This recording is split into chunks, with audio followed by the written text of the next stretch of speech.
here. I'm going to go through setting up our trip rod and making sure that a plunger mates properly to the trip rod. Some of these steps are, of course, designed for our lubricator, but it's important that you do some of these steps regardless of what your lubricator you're working on, to make sure that the trip rods and the plungers match, or else you're going to damage the plunger, possibly blow the end of the plunger out, and then you have to fish it out of the well. So we're going to go through this step by step. If you have any questions or thoughts, please ask after the video. All right. So here are the parts for the internal of all our lubricators. We have a lubricator spring. Then we have which we'll call the rod retainer disc, the rod, and then the anvil. Here you can see there's a spring, the rod, the disc, the anvil, and the way they sit in there. And there's also important to note that there's different styles of rods for different styles of plungers. In this particular case, here's a Procycle, which is our free cycler valve we have built into the plunger. And then we have a two-piece plunger where there's a ball and a sleeve that are separate. And you can see the rods are designed differently, so they need to be used with the proper plunger.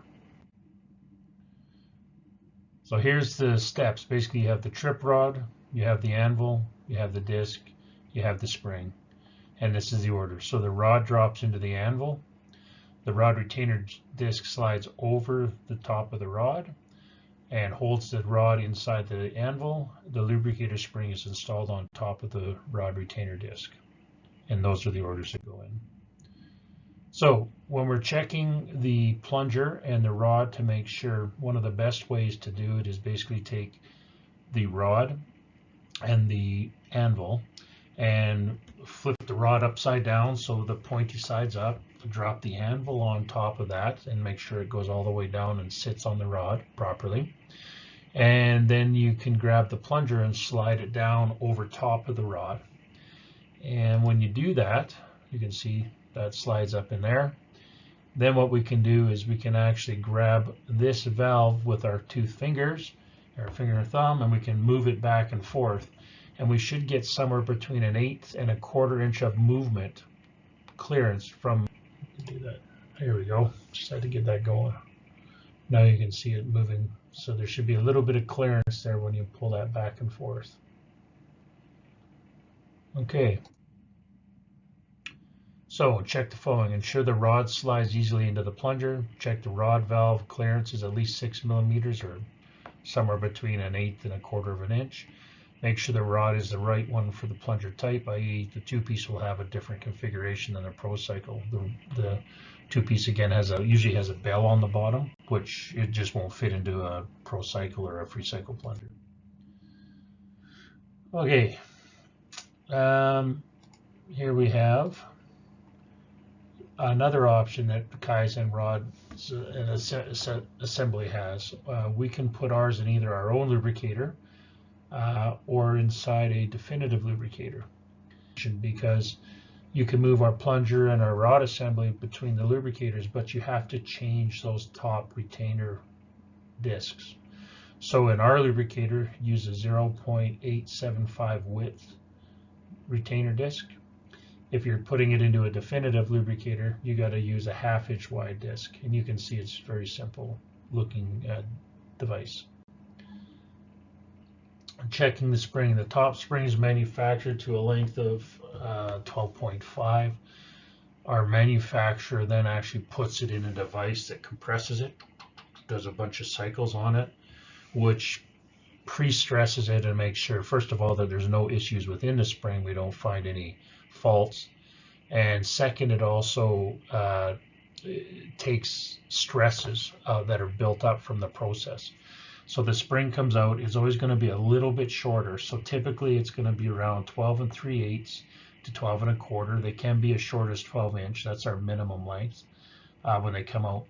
But basically what that does is it absorbs, or removes that's built up stress. Because what will happen with most springs is they get hit a couple of times anyways, hard with a plunger, and they'll just shorten up.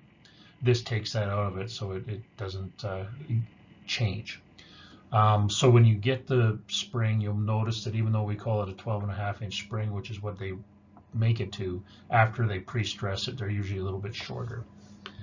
So anyways, the other thing is that when you put it into our lubricator, there has to be some preload.